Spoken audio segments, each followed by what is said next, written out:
gente tinha falado até agora, né, dessas teorias, ou mito e teoria, né? Então a gente falou sobre o Éden, o Jardim do Éden, o paraíso, né, a mitologia judaico-cristã, né, das origens, e falando um pouquinho, assim, a respeito das,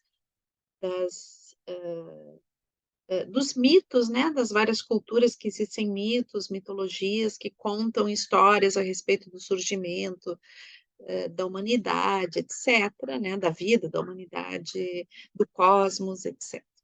Depois a gente viu um pouquinho Darwin, né, a origem da teoria evolucionista, e agora eu vou falar para vocês de Lynn Margulis, né? Lynn Margulis, ela já tem um é de um período histórico mais próximo ao nosso, né?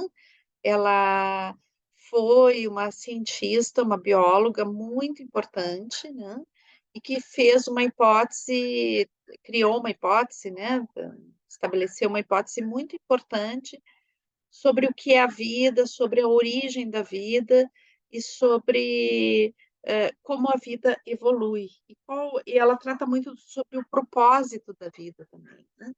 Então, a Limberguris, primeiro, assim, super importante por ela ser uma mulher, né, que estabeleceu aí as teorias dela, mais ou menos nos anos 60, 70, 80, e então ela era uma microbiologista, né, e ela fez um estudo bem importante, ela fez uma mudança de paradigma dentro da visão evolucionista, né.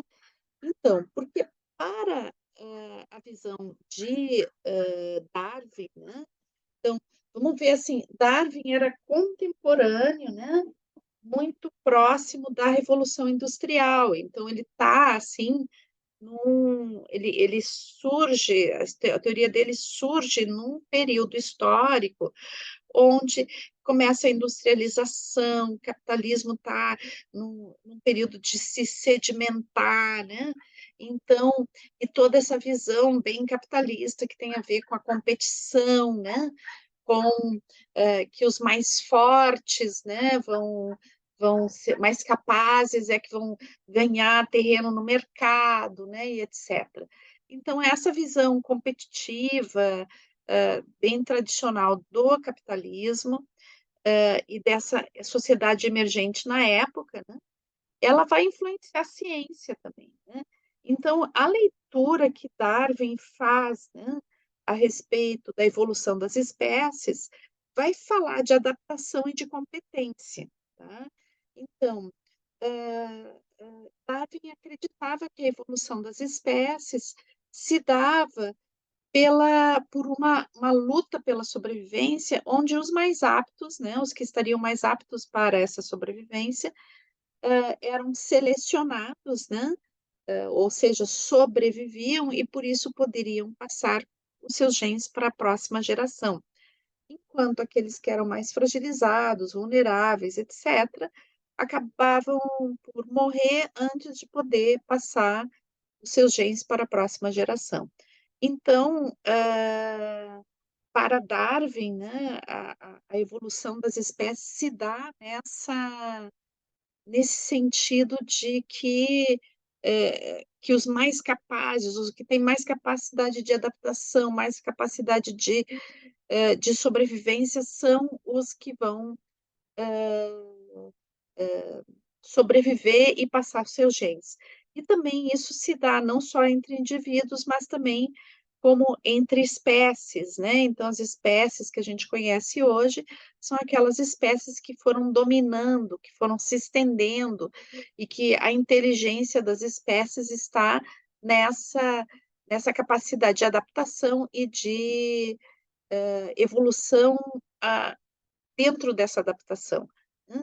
E que quando uma espécie não tem essa capacidade de adaptação, então ela acaba perecendo.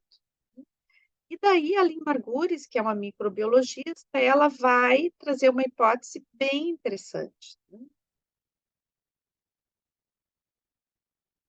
Por quê? O que que se observou? Na época de Neymarguri se descobre uma coisa bem importante, que eu acho que eu andei falando isso no nosso último encontro, tenho a impressão que eu falei sobre isso, que é a hipótese, a observação, né? Na realidade, isso não é uma hipótese, mas é uma coisa que já foi comprovada, que quando a gente estuda a célula humana, né? Então, a gente observa que a célula tem o DNA, né? Tem as espirais de DNA, né?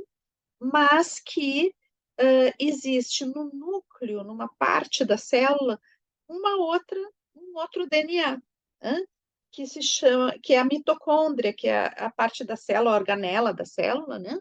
Responsável pela respiração da célula. Então, essa mitocôndria tem um DNA específico, diferente, né, daquele da célula. Então, a hipótese que traz Lin-Margulis em cima disso, né, é que anteriormente a mitocôndria lá no início dos tempos, né, quando surgiu a vida e os primeiros seres unicelulares, né, então que houve um micro-organismo que fagocitou outro, né? Ou seja, engoliu, comeu aquele organismo. E ao invés de digeri-lo, eles fizeram uma relação de colaboração, onde, por exemplo, é como que, vamos, aqui é uma hipótese, um exemplo que eu não sei se foi exatamente assim, mas só para a gente entender, tá? Então, é como se aquela célula que era capaz, né, de, de fazer toda essa produção de energia que tem a ver com a respiração, né? Ela, ela tinha menos capacidade de deslocamento. E a célula que fagocitou tinha essa capacidade. Então, ao invés da célula, daquele micro-organismo que fagocitou, ele exterminar, né? Matar para absorver os componentes daquele outro micro-organismo, eles entraram em uma simbiose. Eles entraram numa simbiose e começaram um colaborar com o outro, né? E isso a ponto de que as todas as nossas células têm essa composição. Então, na realidade, a partir daí, quando a reprodução, já existe a reprodução desses anteriormente dois organismos que se transformam em um único organismo. Então, em cima disso, a Limburgers traz a hipótese da simbiogênese, né?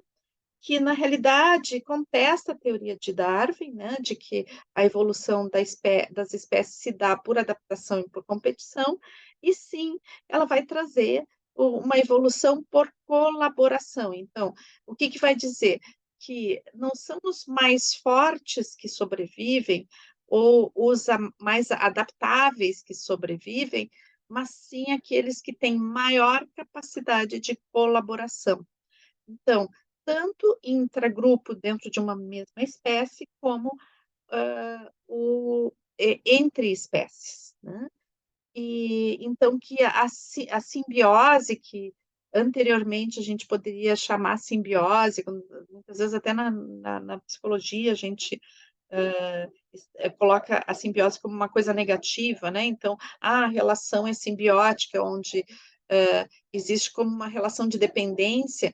Isso é uma leitura antiga, né? Porque, na realidade, a simbiose é uma relação de colaboração entre dois seres, né? Onde um ajuda o outro em várias circunstâncias no campo da sobrevivência, né? E daí, se a gente pensar no nosso próprio organismo, pessoal, nosso organismo é cheio de pequenos seres que nos ajudam, né? Então, por exemplo, na digestão, existem muitas bactérias que fazem parte da nossa digestão, né? Então, que na realidade, todos os sistemas vivos são sistemas colaborativos, né? E essa hipótese foi trazida por Lin Margulis, e que era daquele grupo que também estudava a hipótese de Gaia, né? Então, esse planeta vivo, para Lynn Margulis, que o Lovelock falava, né, esse planeta vivo é um planeta, principalmente composto por bactérias, né. E para Lynn Margulis, a vida, ela tem um propósito, né, de se multiplicar. E para isso, as espécies se colaboram para essa multiplicação. Então, o que acontece dentro da teoria de Limborges é que a vida tem algo, uma inteligência, né? A vida em si é inteligente e ela se colabora, né, para se perpetuar. Então, Limborges foi uma das primeiras pessoas a afirmar que, na realidade, a Terra não está em perigo, né?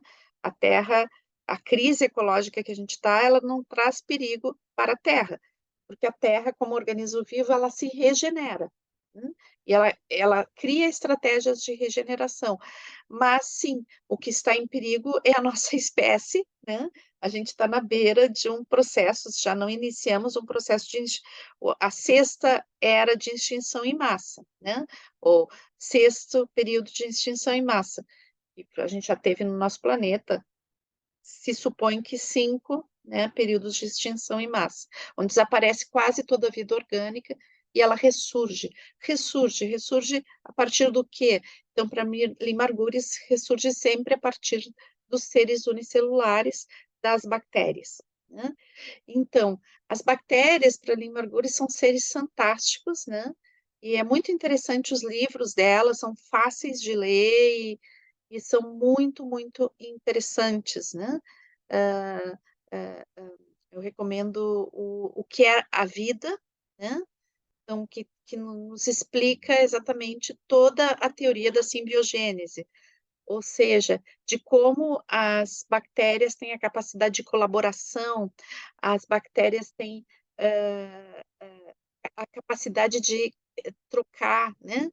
Rapidamente, características genéticas, elas passam partes do seu DNA uma para outra, né? E isso é que faz, por exemplo, com que as bactérias, a gente conhece essa capacidade muito pela questão dos antibióticos, né? Então, algumas bactérias, elas colaboram no sentido de que elas nos ajudam com uma série de funções no nosso corpo, mas algumas bactérias também nos causam doenças. Essas bactérias que causam doenças, a gente muito combate elas com antibióticos, né? Que são elementos que a gente ingere, né? Ou via oral, ou via tomando uma injeção, mas a gente coloca no nosso corpo para combater essas bactérias nocivas, né? Então, o que que acontece? Sempre a gente ouve falar disso, né? Que as bactérias, né, que aquela doença tende a se tornar resistente e não ter mais efeito antibiótico, né? E por que isso acontece tanto no mundo das bactérias tão rapidamente, né? Justamente por causa disso, porque se uma bactéria ela tem um gene que faz resistência àquele antibiótico, ela rapidamente começa a passar para outras bactérias, né, que têm a mesma característica, da mesma, não sei se bactéria a gente pode chamar de espécie, eu creio que sim, né, então elas vão passando, né, aquele componente de DNA rapidamente, e ali Margulis coloca que existe como elas dizem assim, quem inventou a internet, a lógica da internet foram as bactérias, porque elas se associam em redes, então, em pouco tempo no mundo, né, existe uma comunicação desses genes, e isso faz com que se crie resistência a doenças, e exista uma capacidade adaptativa e de recriação muito rápida, né. Então, a teoria de Pintagoras é super vasta e tem vários nuances, eu gosto muito, eu recomendo muito que vocês leiam, né, sobre essa inteligência da vida, né. Então, Rolando Touro, né, ele vai obviamente ele está influenciado, né, muito fortemente dentro da questão da visão do modelo teórico de biodança a partir que é um modelo evolutivo, não sei se você se lembra que a gente viu, né, que parte de de uma eh, de uma árvore, né, da árvore de evolução da vida, e que um dos galhozinhos é a nossa presença no mundo, né, uma pontinha desse galho é uma das dessa árvore evolutiva, é a nossa presença no mundo, né, que a gente chama dentro da biodança de filogênese e ontogênese, quando a manifestação de um ser único dentro dessa evolução filogenética, né. Então, Rolando nos traz essa visão, né, evolutiva e, Rolando, então, ele nos traz essa visão evolutiva como algo, né, que está influenciando a nossa vida sempre, que vai nos trazer, o nosso comportamento de base, né, o nosso comportamento que tem a ver com os instintos, que é o comportamento instintivo mesmo, né, como uma estratégia, de sobrevivência da nossa espécie, que é comum a muitas outras espécies, e a própria o próprio procedimento, né, o próprio as próprias 5 linhas de vivência que a gente vai ter dentro do modelo teórico de biodança, elas têm uma origem filogenética, né. E se a gente olhar essa origem filogenética dessas 5 linhas de vivência, a gente vai ver que a gente é coincidente nessas origens filogenéticas à organização de outros seres que estão muito próximos dentro dessa cadeia evolutiva de nós. Trago um exemplo dentro da linha da afetividade, né, afetividade como uma expressão humana tão linda, né, mas a gente pode traçar uma te um sistema evolutivo, uma teia evolutiva da afetividade, não só como uma característica humana, mas também como uma característica que vem muito presente já em todos os mamíferos, mas que já está presente nos pássaros, né, e sendo uma estratégia evolutiva. Então, hã, todos esses componentes que determinam nosso comportamento, né, e que tem uma origem biológica, mas, essa origem biológica ela não é importante a gente perceber que está muito tem uma semelhança com o que Jung colocou, mas uma semelhança mais evidente, né, quando o Jung coloca que a origem do inconsciente coletivo nas origens da vida, então aqui no inconsciente vital, o Rolando coloca isso com muita clareza, né, que é essa organização cósmica, que se repete e que tem padrões de organização, né, e que nos leva a como seres, a ter uma pulsação cardíaca sempre, a circulação do sangue, os movimentos peristálticos, a respiração, as alternâncias de sono e vigília, nosso crescimento corporal, a reprodução, todos esses padrões que se repetem, eles não tem uma interferência necessária da consciência. A gente pode chegar a ter consciência de que isso ocorre a partir dos nossos estudos, etcétera, mas a vida não depende desse estudo, né. A gente tem esses são fatores de organização da vida em nós, que são independentes, né, da nossa consciência ou não, né.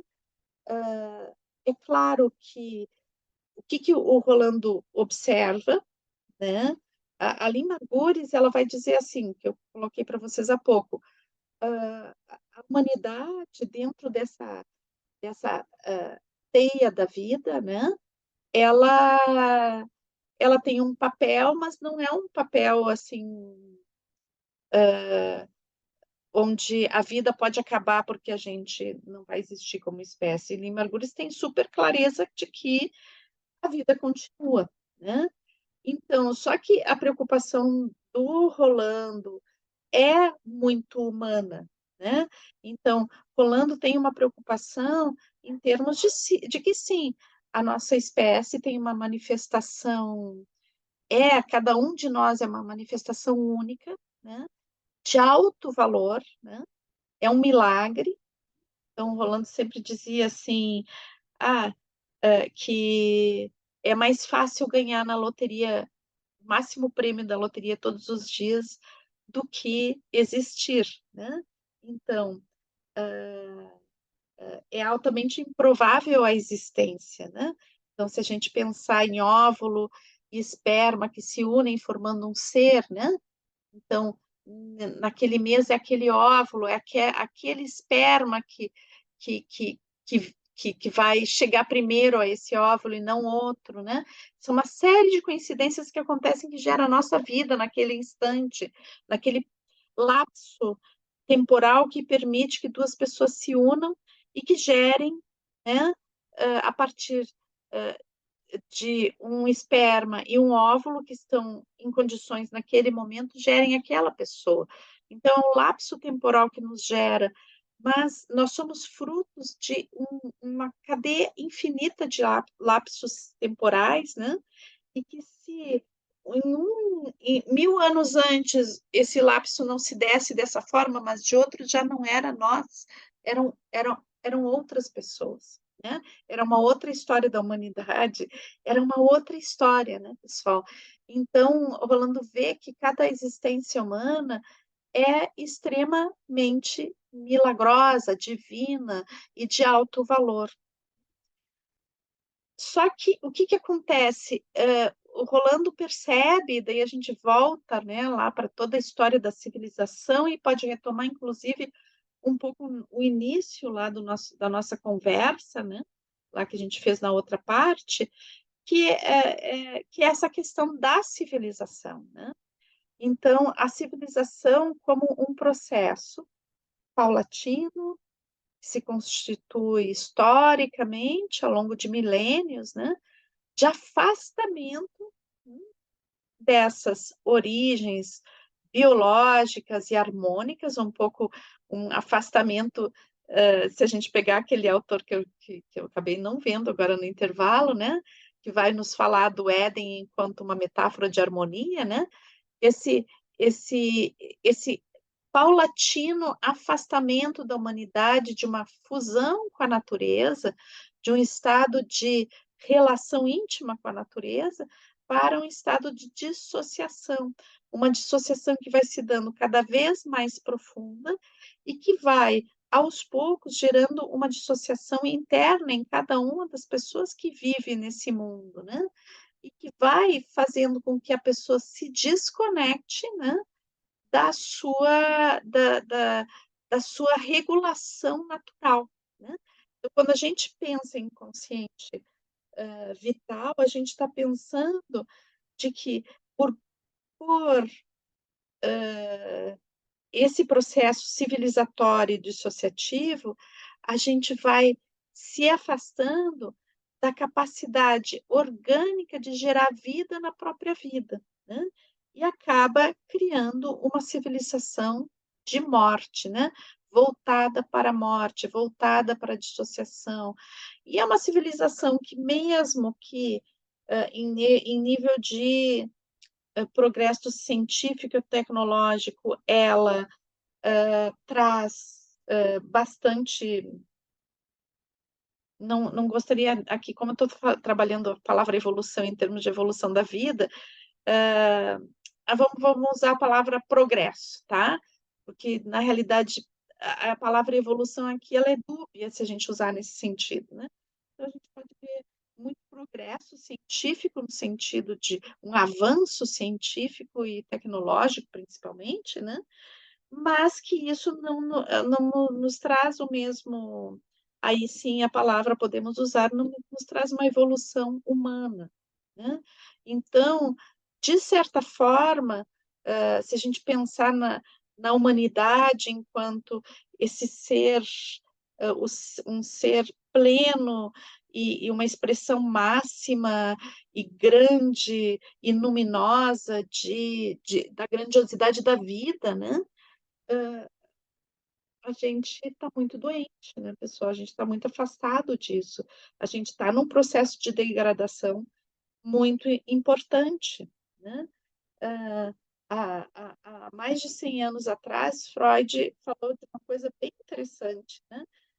Interessante, mas triste, que ele diz assim, que a condição para ser civilizado é ser neurótico. Então, é uma condição inerente à civilização. Se tu cria civilização, cria neurose. Quanto mais civilizado, mais neurótico. Tá? O que Freud queria dizer com isso? E é uma coisa que pode embasar bastante também o pensamento de Rolando, né? Nas coisas que coincidem o pensamento de Rolando e de Freud. Então, que na realidade a civilização, para a gente viver a estrutura da civilização, que é uma estrutura impositiva, de relações,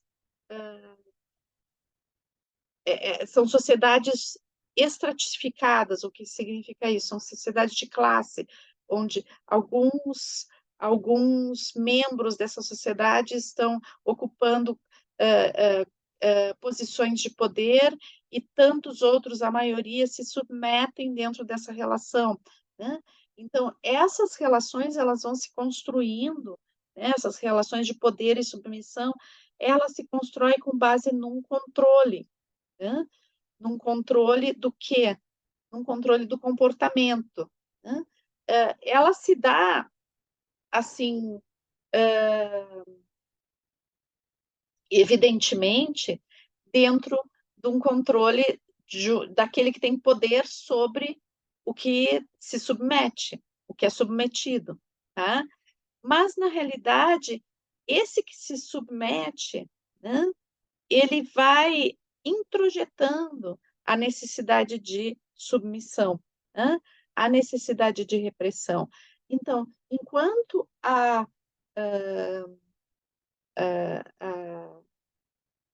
existe rebeldia, né? Existe necessidade de frear o outro, frear um comportamento, então existe uma força externa, né? Que é impositiva e que cerceia um determinado comportamento. Agora, quando isso acontece reiteradas vezes, né? E as punições são muito terríveis, o que acontece é que a pessoa vai introjetar esse, esse poder opressor e ela mesma vai fazer sobre ela esse trabalho, né? E isso, se a gente vai ver do ponto de vista histórico, isso passa a moldar a própria civilização.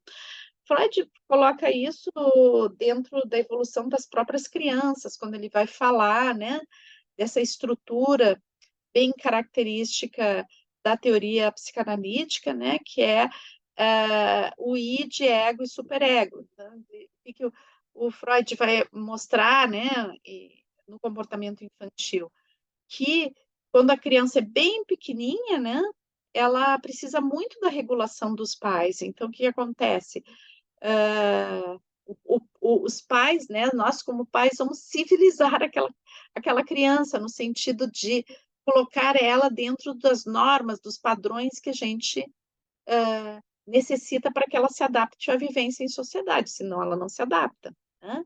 Então, a gente começa, né, a cercear alguns comportamentos. Algumas vezes, esse cerceamento pode ser feito com muito carinho, mas a grande maioria das vezes ele é feito com imposições e a partir do medo. Às vezes, isso vai chegar, inclusive, na agressão moral ou física da criança, tá? Depende daí da cultura, dos pais e do meio onde se está vivendo. Mas o que acontece, né? Em um determinado momento, já não é mais necessária a presença constante dos pais, porque a própria criança já vai dizer que ela não pode fazer. Ela vai dizer internamente que ela não pode, né? Então, que é a instância, né? Quando a gente introjeta essas normas culturais, né, esse processo de introjeção das normas culturais, o Freud vai chamar de superego, né? Então, que é o elemento regulador entre o nosso mundo instintivo, né, e que para Freud ele vai chamar de esse mundo dos impulsos, né, e a sociedade como uma organização social que não pode lidar com comportamentos instintivos puros. e que então para a gente conviver, a gente tem que criar algumas normas, né. Então, o que que acontece? Isso é ruim, Mirtz? Será que é ruim? A princípio, né, não seria totalmente ruim, né, se a gente vivesse numa sociedade que se propôsse, né, mais, equitativa, mais, participativa, e que a gente tivesse costurando essas relações, muita amorosidade e afeto, né. Então, quando a gente tem relações, né, que são permeadas pelo amor, pelo afeto, que vão estar presentes, pessoal, na maior parte da história humana, porque todas as sociedades, hã, pré-históricas, né, ou com padrões matrilineares ou matrísticos, elas vão ter essa costura, né. Então isso não significa que, para que obrigatoriamente a gente tenha que entrar na estrutura social que a gente vive, né. Então existem outras organizações sociais que estão muito mais inseridas dentro da natureza e que têm o respeito pela natureza e por si próprias, né, mas que elas tendem a não criar extremos de estratificação social, né. E então o que vai reger é o aconchego, é o acolhimento, o afeto e não as relações, antagônicas, agonísticas que têm a ver com, hã, a estratificação e o poder, tá, as relações de poder. Então, tem algumas pessoas que colocam inclusive isso, né, de que na realidade o contrário do amor não é o ódio, mas sim as relações de poder. Então, poder que faz com que depois, né, a única saída seja o ódio, né. O ódio e a polarização e quanto mais extremas são as relações de poder, mais, verticais elas se tornam, mais opressivas, mais o ódio nasce. Então, quando o Rolando fala do inconsciente vital, ele fala dessas forças reguladoras da vida que existem em nós e da necessidade, né, de a gente reconectar com essas forças reguladoras, né. E isso é super importante, porque então, eu falava hoje, né, pela manhã de que quando a gente fala de arquétipos, a gente fala de instintos, e quando a gente fala de instintos, a gente fala de arquétipos, que eles são, na realidade, dif dif uma um uma diversa manifestação de uma mesma coisa, né. Então, na teoria de Rolando Toro, é muito importante a gente se reconectar com os instintos, né.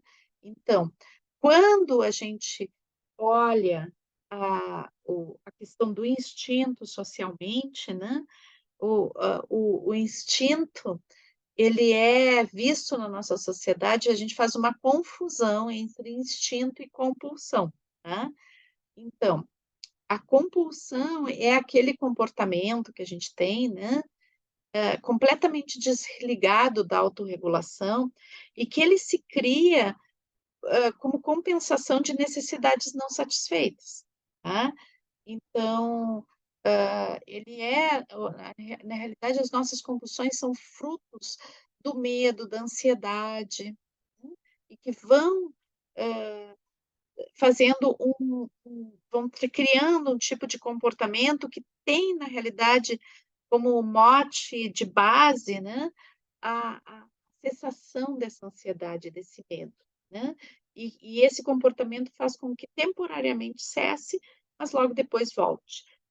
E alguns desses comportamentos têm a ver com, coisas muito próximas da instintualidade, mas eles aparecem não como um instinto, mas como desregulação do instinto, né. Então, por exemplo, o comportamento sexual quando ele é compulsivo, a alimentação quando ela é compulsiva, né, são padrões de comportamento que vão que estão desligados do que dentro do mundo instintivo, principalmente o que a gente chama de autorregulação, tá. Então, o mundo instintivo, ele é antes de tudo autorregulado.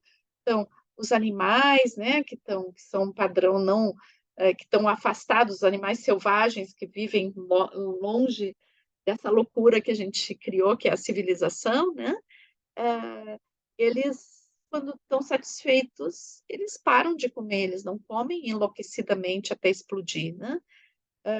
Mesma coisa, o sexo, ele tem um momento onde ele acontece, ele não uma relação não se dá atrás da outra, atrás da outra, atrás da outra, sem uma vinculação, né. Então ela tá vinculado a algo, né, tem uma autorregulação nesse processo, né. Quando a gente tem uma compulsão, a gente não tem autorregulação. Então, o que a gente, às vezes, faz essa confusão, né, dizendo assim: "Ah, o fulano é super instintivo, por isso que ele é violento". Não, ele não é violento porque ele é super instintivo, ele é violento porque ele está desconectado dos instintos, né. Então, tá rolando e depois a gente vai ter em alguns módulos, principalmente no módulo de psicologia, né, a gente vai ver mais profundamente essa questão das características dos instintos, tá, que é super importante. Mas, quando a gente fala de, inconsciente vital, a gente também está falando dessas características que estão na base biológica, né, e de autorregulação.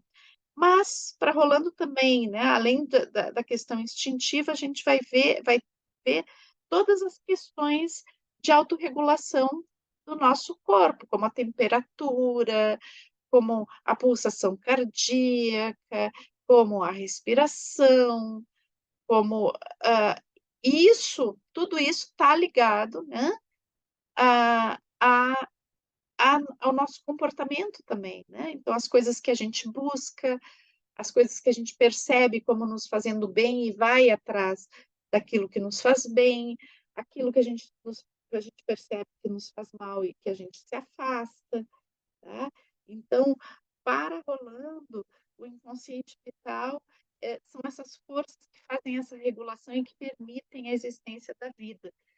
E que, aos pouquinhos, fazendo biodança, que a gente dá uma importância especial, uma atenção, né, a olhar a importância desses aspectos, às vezes isso vem à consciência, mas a gente não está toda hora pensando nisso, né.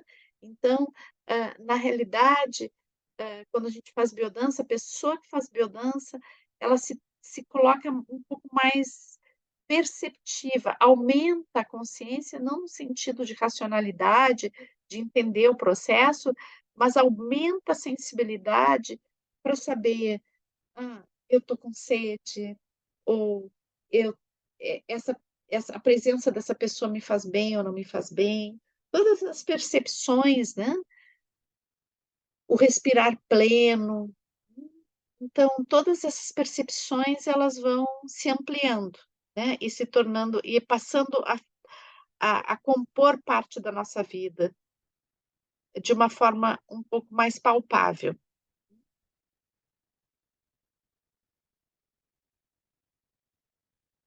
Então, vamos ver algumas características da vida, tá, que são bem importantes a gente poder perceber isso também, tá. Então, quando a gente olha a vida, né, a vida, ela a gente poderia entender ela sobre 2 aspectos, tá. Sobre o aspecto do que, da sua estrutura e do padrão que existe nela, né. E aqui a gente começa já a falar da vida enquanto vida orgânica, tá. Então não como, hã, organização do universo enquanto um todo, tá. Essa pulsação do universo, mas o que que acontece, por que aqui nesse planeta a gente tem vida orgânica? O que que aconteceu aqui, né, pra ocasionar esse fenômeno, que ao menos segundo a gente sabe, né, é um fenômeno raro, não é um fenômeno comum, né. Então, quando a gente pensa na estrutura, né, a gente pensa: "Mas do que é feita a vida? Que são quais são os constituintes fundamentais da vida? A vida tem uma essência, qual é a essência da vida?" E daí quando a gente pensa em padrão, a gente pode pensar: "Mas que forma tem a vida?" Quando algo é vivo, que forma que tem, né? E que relações esse vivo se estabelece com a totalidade das coisas. Porque a vida orgânica ela é diferente da vida não orgânica, né, que se manifesta como uma característica cósmica. Aqui na vida orgânica houve uma algo que rompeu com uma tendência, né, uma tendência que é, uma tendência de perda de energia, de uma tendência de afastamento, de resfriamento, né. Isso que eu estou falando, né, ela se chama de de entropia, né. Então, lá se a gente existe uma cosmogonia, né, uma cosmogonia, científica que hoje é bastante aceita, né, se bem que tem pessoas que contestam, mas é bastante aceita, que é a teoria do Big Bang, né. Então a teoria do Big Bang que diz que com base em houve um momento, né, onde existia uma contração tão grande, da energia, né, que, não existia nem tempo nem espaço, né, e que dessa contração, hã, máxima de energia surge um momento de pulsação, uma pulsação e uma explosão, né. E essa explosão, então, libera a matéria que começa a se expandir, né, e aí forma o nosso que a gente chama de universo, tá. Então, o universo, segundo essa teoria, ele está em expansão. Essa essa esse núcleo original que explode, ele tinha uma temperatura imedível, era uma temperatura altíssima, né, muito, muito alta. Então, à medida que houve a explosão e existe uma uma uma expansão de partículas, né, que o que cria essa expansão cria o espaço, e a velocidade dessa expansão cria o tempo, né. Então, essa expansão ela tende ao resfriamento. Então, segundo a teoria do Big Bang, o universo ele está em expansão, em afastamento, expansão e resfriamento, tá. Só que, né, a vida, né, os organismos vivos, eles têm uma característica completamente afastada da entropia, tá. O fato de eu ser um organismo vivo e ter uma identidade, saber quem eu sou, né, é um movimento que a gente pode dizer que é antientrópico, né. Então, uma das características da vida orgânica é que ela produz calor, tá. Então, essa tendência à expansão e ao resfriamento não existe na vida orgânica.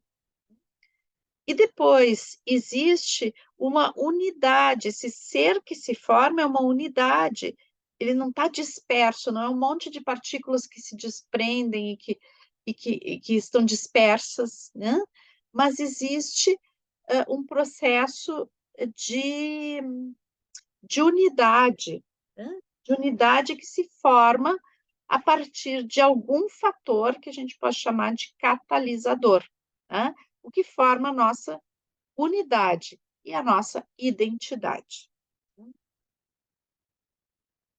Então, o que que o que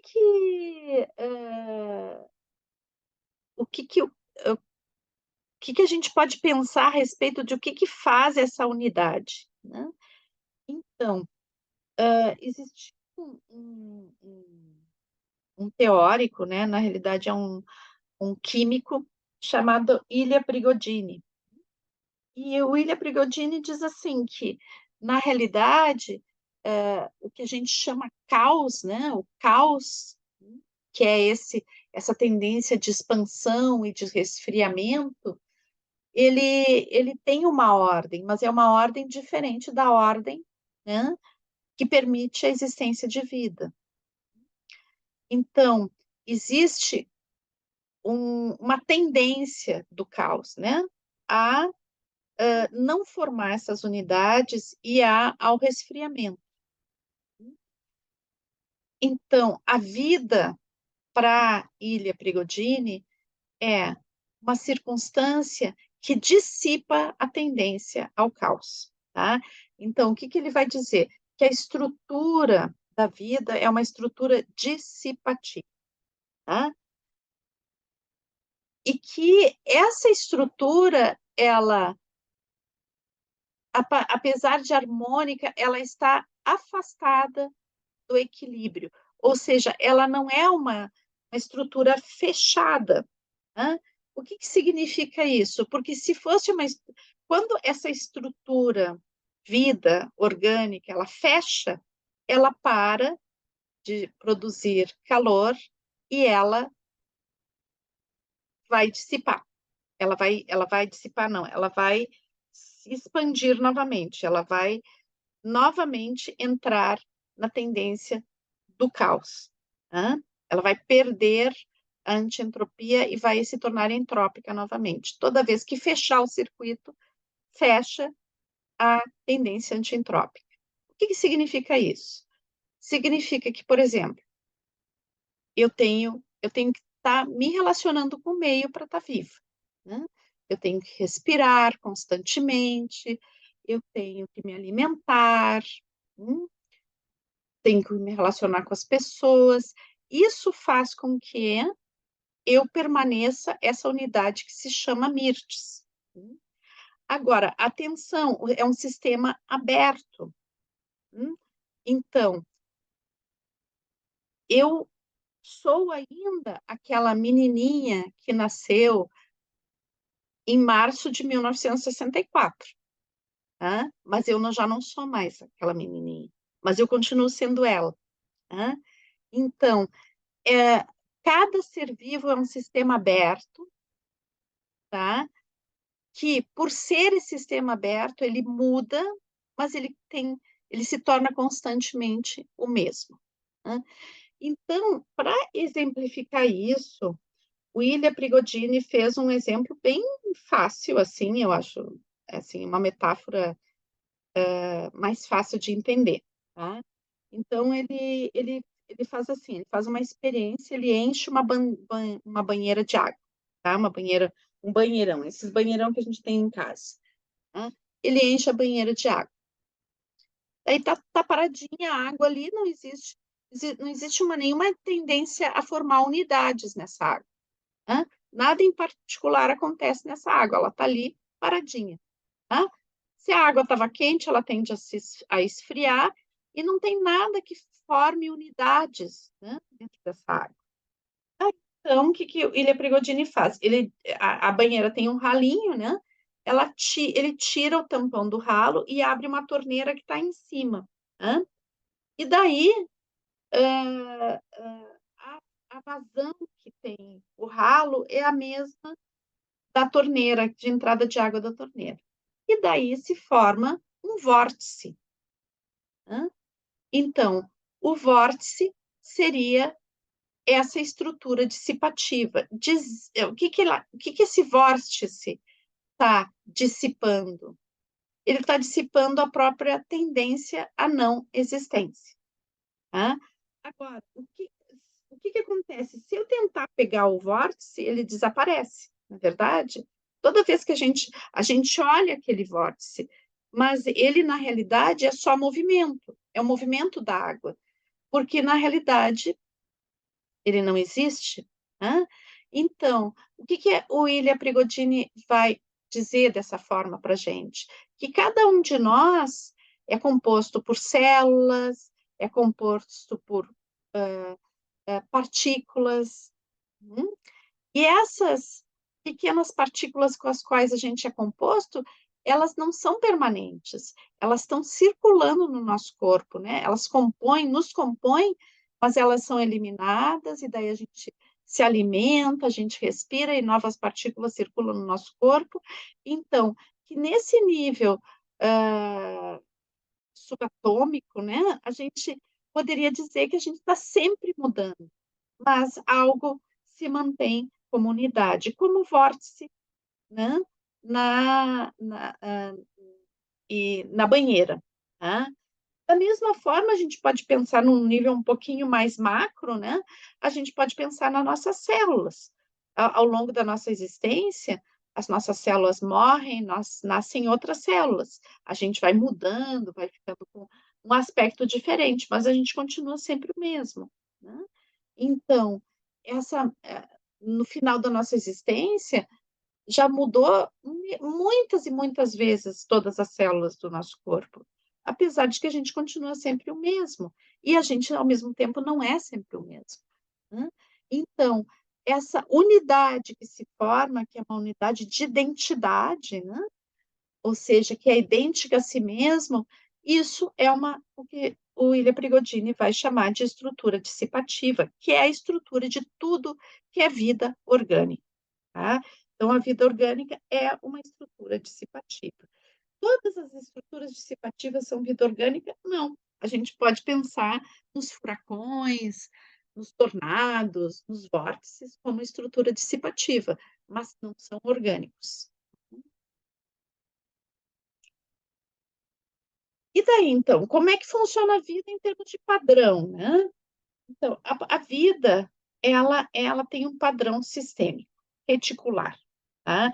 Ou seja, a vida, ela é um sistema de relações, é uma grande teia. A gente não está sozinho, a gente não vive sozinho. Cada uma de nossas células está em relação às outras. Cada um de nós, como seres vivos, está em relação com milhares de outros seres, seja na nossa espécie ou seja de outras espécies. Então, a vida como um todo nesse planeta, ela está toda interligada, tá? E ela funciona, toda a vida, ela funciona em termos de retroalimentação, né? Tanto no nível interno, por exemplo, quando eu sei que eu necessito comer, é porque me vem fome, né? Isso é um sistema de retroalimentação que faz parte, segundo, se a gente vai ver pela teoria de Rolando Toro, faz parte do inconsciente vital, né, e que nos dá essa informação, né. Então é tudo isso baseado em retroalimentação. Da mesma forma, quando eu me relaciono com outro, eu sei que eu posso me aproximar, que eu tenho que me afastar, da mesma forma como quando me relaciono com o ambiente, tudo se dá em termos de uma relação de feedback e que essa relação ela não tem uma característica, linear, mas sim reticular, tá. Ou seja, não é A com B, é A com B com todos, né.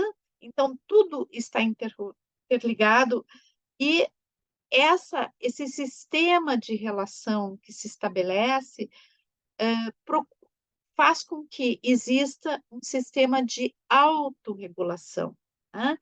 Então, uma das características da vida, né, é essa capacidade de retroalimentação, de autorregulação e de autoorganização, né. E uma das características bem interessantes aqui que são uma influência bem direta de Maturana e Varela, né, que é a questão da vida como criadora de si mesma. Então, se a gente pensar no processo evolutivo que a gente estava falando mais, anteriormente, né, a gente vai pensar na vida como um processo autopoético. Então, a vida ela tem a capacidade de criar a si mesma. E é interessante porque Maturana vai falar de processos de deriva, né. Então que a vida cresce como uma árvore, então tem um galho principal e ela faz uma deriva, ela abre para um ladinho e surge uma nova forma de se relacionar, uma nova forma de ser no mundo, que, vai fazendo uma diversificação entre as espécies, né. Depende da relação que vai se estabelecendo com o meio e com e da espécie consigo mesmo, né. Então que a evolução vai se dando por nessa forma de derivas. Então a gente vai entrar, né, nessa questão dos fatores catalisadores, ou seja, da teoria que a gente chama teoria dos hiperciclos, né, do Manfred Eigen, né. Então, vamos imaginar, né, a a Terra primitiva, né, a Terra com grandes oceanos primitivos, um assim, um planeta que está num processo de resfriamento, ainda com muitos vulcões, com com muita água, né, com uma chuva constante, uma atmosfera primitiva, muito carregada de eletricidade, com águas quentes e que com componentes químicos, inclusive diferentes dos que a gente tem hoje, tá, com muitos meteoros caindo o tempo todo, etcétera. Então que favorece, tá, reações químicas. Então a gente tem uma série de, de partículas soltas nesses oceanos e que elas estão ali se relacionando, né. E daí vai existir um fator catalisador. O que que é um um fator catalisador? Esse fator catalisador é um atrator, tá. Ele vai fazer com que algo chame uma uma série de partículas para interagirem, e vai formar uma molécula, uma organização molecular, tá. Ou seja, tá, então a gente está vendo, assim, como se cada um desses pontinhos fosse partículas que estão ali aleatórias, surge um fator catalisador, tá, e atrator, né, que esse atrator, ele faz com que se feche um ciclo, tá, o que o Manfred vai chamar de hiperciclo, né. Então a gente pode imaginar, tá, que inicialmente os primeiros, seres unicelulares, ainda sem núcleo, tá, eles eram um hiperciclo, algo fechado, né, que continha no seu interior água,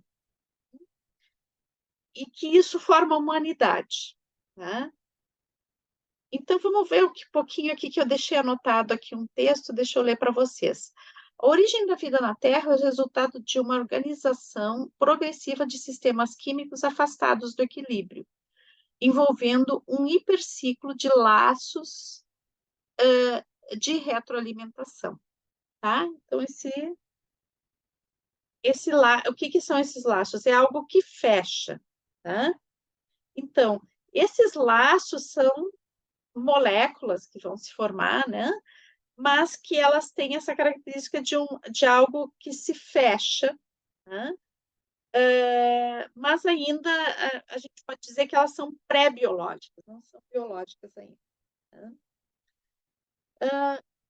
O processo é iniciado por uma substância catalisadora, ou seja, que aumenta a velocidade das reações, mas em si não se altera, tá. Algum fator, não sei, eletricidade, alguma substância específica, tá, que faz isso acontecer. A formação de redes complexas com laços fechados altamente estáveis e persistentes em ampla faixa de condição. Então, quando fecha fecha como uma bolinha fechada, aqui a gente vê num plano de 2 dimensões, né, mas se a gente pudesse ver isso tridimensional, né, forma uma bolha, uma bolinha, uma célulazinha. Então, isso permanece estável, né, então a gente teria aí as condições iniciais da vida, né, ainda esse hiperciclo ele é uma condição pré-biológica, mas possivelmente esse tenha sido o início de tudo, tá.